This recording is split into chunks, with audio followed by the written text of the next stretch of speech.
Bienvenidos a El Debate, el espacio donde el rigor intelectual y las múltiples perspectivas se encuentran para desentrañar las ideas más complejas.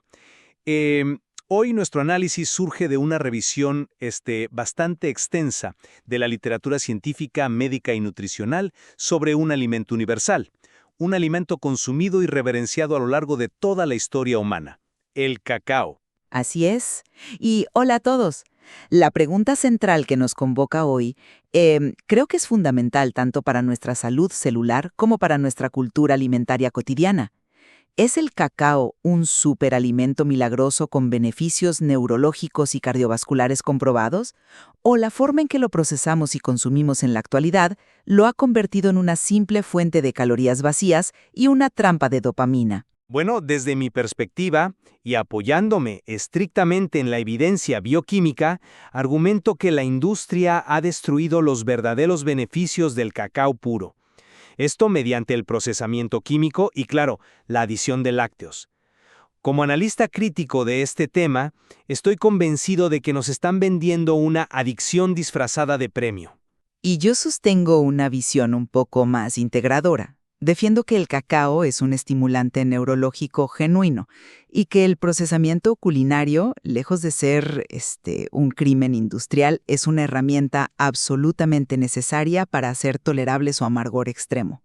Estoy segura de que esta evolución culinaria es la que nos permite disfrutar de sus beneficios fisiológicos y emocionales, siempre y cuando, claro, se combine de manera inteligente. A ver, para entender la magnitud de lo que estamos perdiendo con el procesamiento, creo que debemos mirar primero la matriz fitoquímica del cacao en su estado natural. El cacao puro es, sin exagerar, una potencia médica. Estamos hablando de un alimento que registra alrededor de 95,000 unidades en la escala ORAC. Espera, para quienes no mastican literatura nutricional todos los días, vale la pena aclarar qué significa eso. La escala ORAC mide la capacidad de un alimento para absorber radicales libres de oxígeno, o sea, básicamente, su poder antioxidante. Imagínense los radicales libres como el óxido que corroe el metal de un auto. Bueno, los antioxidantes son la capa protectora que detiene ese deterioro celular. Exactamente. Y para poner esa cifra de 95,000 en perspectiva, significa que el cacao tiene 14 veces más capacidad antioxidante que el vino tinto. 14, y 21 veces más que el té verde. Su riqueza en polifenoles, específicamente un tipo llamado flavantresoles, como la epicatequina, ofrece una protección inmensa contra ese óxido celular que mencionas, el estrés oxidativo. Sin embargo, el problema, y aquí es donde empieza mi frustración con el estado actual de las cosas, radica en que el chocolate que consume la inmensa mayoría de la población no es cacao. Es una formulación industrial donde hasta el 70% del producto es pura azúcar refinada, combinada con manteca adicional, grasas hidrogenadas, emulsionantes y aditivos impronunciables. Claro, a ver, si hablamos de la típica barra de kiosco, de supermercado, estamos de acuerdo en que es más golosina que alimento. Pero, Es que es un peligro metabólico. El procesamiento moderno y nuestra búsqueda incesante de confort sensorial nos han alejado por completo de la medicina natural. Hemos transformado algo inherentemente curativo en un vector que fomenta la obesidad, altera el microbioma intestinal y genera resistencia a la insulina. Por eso te lanzo esta primera pregunta que me parece central para arrancar a debatir en serio. ¿Es el chocolate de supermercado un veneno disfrazado de premio? Porque cuando hablamos del supuesto bienestar emocional derivado del chocolate comercial, a menudo estamos siendo víctimas de un engaño metabólico. A ver, entiendo la dureza de la palabra veneno para ilustrar tu punto sobre el azúcar, pero reducir el efecto del chocolate a un simple pico glucémico es ignorar una literatura neurológica fascinante que respalda sus beneficios reales. No todo el chocolate de supermercado es igual, y los compuestos psicoactivos del cacao actúan mucho más allá del circuito básico de recompensa de la glucosa.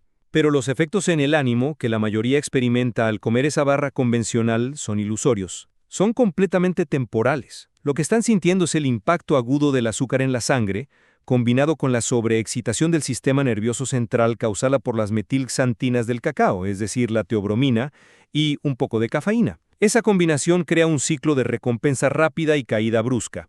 Nos hace creer que el chocolate nos hace felices, cuando en realidad nos está volviendo adictos a la dopamina barata. No, la verdad es que ahí difiero profundamente contigo. Déjame decirte por qué. Estás dejando fuera de la ecuación compuestos fundamentales. El cacao contiene feniletilamina, que es un neuromodulador que induce la liberación de endorfinas.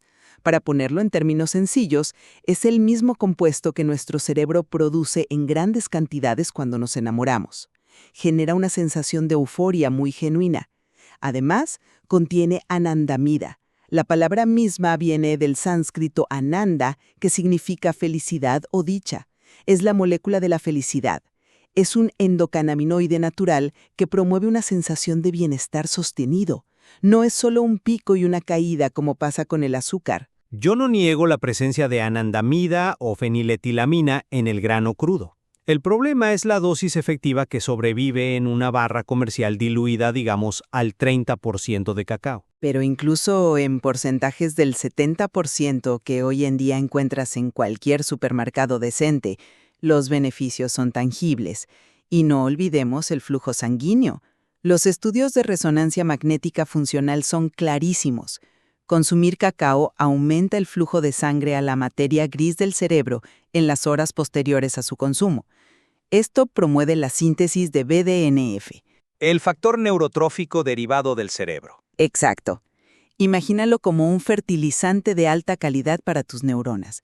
Es esencial para la plasticidad neuronal, para aprender cosas nuevas y proteger el cerebro del envejecimiento. Esto no es un engaño metabólico causado por el azúcar. Es bienestar químico real, medible y documentado, que ocurre gracias a los componentes propios del cacao, incluso cuando está integrado en una barra procesada de buena calidad. Bien, hablemos entonces de esa buena calidad y de los componentes propios del cacao. Si ese bienestar es tan genuino y proviene intrínsecamente del cacao, te planteo esta duda. ¿Por qué el cacao puro es tan amargo si se supone que es tan bueno? El amargor en la naturaleza, evolutivamente hablando, suele ser una señal de advertencia para que no comamos algo tóxico. Es una excelente observación evolutiva, pero en el mundo de la botánica el amargor también es la firma inconfundible de los fitoquímicos complejos. Exactamente, ese sabor astringente, terroso, casi rasposo que te deja el cacao crudo en la boca proviene de los compuestos que otorgan los beneficios que acabas de citar, los polifenoles y los taninos. La naturaleza nos entregó una medicina potente, pero la medicina no siempre tiene que saber a postre de domingo. Al intentar enmascarar ese amargor con azúcares y grasas para crear una experiencia hiperpalatable, estamos diluyendo el principio activo. El consumidor promedio no está obteniendo ese fertilizante neuronal, el BDNF, ni la vasodilatación del óxido nítrico, porque la cantidad de polifenoles que sobrevive al procesamiento en la mayoría de las barras es mínima. Están consumiendo la idea del cacao, el recuerdo de su sabor, pero no el alimento en sí. Es que ese argumento asume que la única forma válida de nutrición es el ascetismo. ¿Has considerado que la naturaleza también nos dotó de destreza culinaria precisamente para hacer aprovechables los recursos de nuestro entorno? El amargor extremo del cacao puro, que además tiene un pH muy ácido, de entre 5 y 6, lo hace literalmente incomible para el 99% de los paladares humanos. Pero incomible es un término subjetivo. Está dictado por nuestra adicción moderna a lo dulce. No, hablo de incomible desde un punto de vista fisiológico y gástrico para muchos. Si obligamos a las personas a consumir polvo de cacao crudo, ácido y astringente como si fuera un castigo, simplemente no lo harán. Lo van a abandonar y al hacerlo perderán el 100% de los beneficios. La cocina es el puente entre la botánica cruda y la nutrición humana sostenible. Al procesarlo, al crear una emulsión adecuada con su propia manteca y buscar un equilibrio de sabores, logramos que la gente consuma habitualmente un chocolate oscuro. Obtienen una dosis clínicamente relevante de flavonoides de manera placentera. El disfrute sensorial también es parte de la salud integral. Hablemos entonces de ese puente culinario, porque creo que la industria lo ha construido sobre bases que destruyen el núcleo del alimento. Y esto nos lleva a un punto crucial en la literatura, lo que yo llamo el duelo contra la industria. Me refiero específicamente al proceso de alcalinización, también conocido como Dutch Process o proceso holandés. Te pregunto directamente, ¿Estamos destruyendo los beneficios del cacao por pura comodidad en la cocina? Yo diría que estamos haciendo que el ingrediente sea funcional. Pero a un costo inaceptable. Para ilustrarlo a quienes nos escuchan, el método holandés implica lavar los granos de cacao, o el polvo ya molido, con una solución química alcalina, generalmente carbonato potásico. Esto se hace para subir el pH del cacao de su estado ácido natural, alrededor de 5, hasta un pH neutro de 7. Lo cual oscurece el polvo, le da ese tono marrón profundo y apetitoso, y le quita la acidez que choca en el paladar. Sí, mejora la estética y el sabor, pero el costo bioquímico es devastador. No es una pequeña pérdida incidental. La literatura científica demuestra que una alcalinización moderada destruye hasta el 78% de los compuestos antioxidantes, y los procesos más agresivos, los que se usan para ese cacao súper oscuro de repostería comercial, pueden eliminar hasta el 90% de los flavonoides originales, 9 de cada 10 moléculas protectoras borradas. Todo para que el polvo se mezcle más fácil en un vaso de leche. Acuso a la industria de priorizar la cosmética visual y la conveniencia, vendiendo, a sabiendas, un producto que ha sido despojado de su valor nutracéutico fundamental. Entiendo tu frustración al ver esos números. Pero la alcalinización no es un capricho industrial maligno diseñado para robarte nutrientes. Tiene un propósito práctico innegable. Ese lavado alcalino mejora la solubilidad de manera exponencial. Imagínate intentar hacer una bebida de cacao natural o incorporarlo en un helado artesanal sin este proceso. El resultado sería una textura arenosa, terrosa, que se separaría del líquido en minutos y que el consumidor rechazaría de inmediato. Y preferimos textura perfecta a expensas de la salud celular. No es solo textura, colega, es química culinaria básica. Si te gusta la repostería, sabes que esto es vital. El cacao natural, al ser muy ácido, necesita reaccionar con bicarbonato de sodio para leudar en el horno. En cambio, el cacao alcalinizado, al tener un pH neutro, requiere levadura química o polvo de hornear para lograr que una masa crezca y quede esponjosa. Estas modificaciones técnicas permiten que el cacao exista en una miríada de formatos que enriquecen nuestra gastronomía. Si perdemos antioxidantes en el bizcocho, la solución no es prohibir la alcalinización a nivel global. La solución es tener discernimiento. Usar cacao natural y crudo cuando buscamos el beneficio terapéutico directo en un batido matutino, y usar el cacao alcalinizado cuando buscamos funcionalidad culinaria en un postre. El problema de esa postura es que asume que la funcionalidad culinaria justifica vaciar un alimento de su propósito y seguir llamándolo por el mismo nombre. Si vas a comer un pastel hecho con cacao procesado al estilo holandés, cómetelo sabiendo que es repostería vacía. Disfrútalo, claro, pero no nos engañemos pensando que estamos obteniendo los beneficios cardiovasculares o neurológicos de los que hablábamos al principio. Y hablando de repostería y mezclas, esto me lleva al tercer y quizá más grave problema en la formulación comercial, el crimen de los lácteos. Ya sabía que íbamos a llegar a la leche. Es que es ineludible. Las formulaciones más populares a nivel mundial son el chocolate con leche en tableta y las bebidas de cacao solubles, enriquecidas con leche animal. Sin embargo, la evidencia clínica es lapidaria al respecto. Estudios muy serios, incluidos artículos publicados en revistas del calibre de Nature, han demostrado sistemáticamente que la caseína, que es la proteína principal de la leche de vaca, tiene una afinidad química altísima por los polifenoles del cacao. Se unen en el estómago. Exactamente.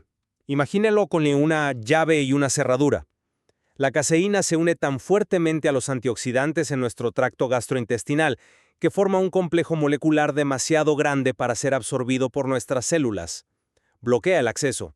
Al consumir tu cacao con leche animal, la capacidad antioxidante detectable en el plasma sanguíneo, es decir, lo que realmente llega a tu cuerpo, se reduce dramáticamente, hasta en un 30% o más. Por eso digo que el chocolate con leche no es solo una golosina cargada de azúcar. Es un error técnico desde el punto de vista bioquímico. Los ingredientes literalmente se anulan entre sí. ¿Sabes qué? Ahí te tengo que dar la razón al 100%. Es un argumento sólido. Y, demostrando la humildad intelectual que exige el análisis científico, concedo este punto sin reservas. Tienes toda la razón respecto a la caseína. La interacción molecular entre las proteínas lácteas animales y los polifenoles es un obstáculo real y documentado para la biodisponibilidad de los nutrientes. Me alegra que estemos de acuerdo en que mezclar leche de vaca con cacao es un despropósito nutricional. Estamos de acuerdo en el problema, pero fíjate que la solución que propongo es diferente. No creo que debamos abandonar la innovación culinaria, ni condenar a la gente a beber agua tibia con cacao amargo. La cocina moderna, cuando se basa en la ciencia, nos ofrece alternativas brillantes. Si el problema metabólico es la caseína de los lácteos animales, la solución es simplemente redirigir la formulación y reemplazar esa textura con grasas saludables de origen vegetal. Grasas que no contengan proteínas bloqueadoras. ¡Exacto! La literatura indica que combinar cacao puro con grasas como las de las nueces de macadamia, las almendras o el aguacate no solo evita por completo la interferencia de la caseína, sino que mejora activamente la absorción de los compuestos liposolubles del cacao. Además, al añadir estas grasas saludables, logramos ralentizar el vaciado gástrico. Esto significa que la digestión es más lenta, lo que aplana y mejora drásticamente la respuesta glucémica en el cuerpo.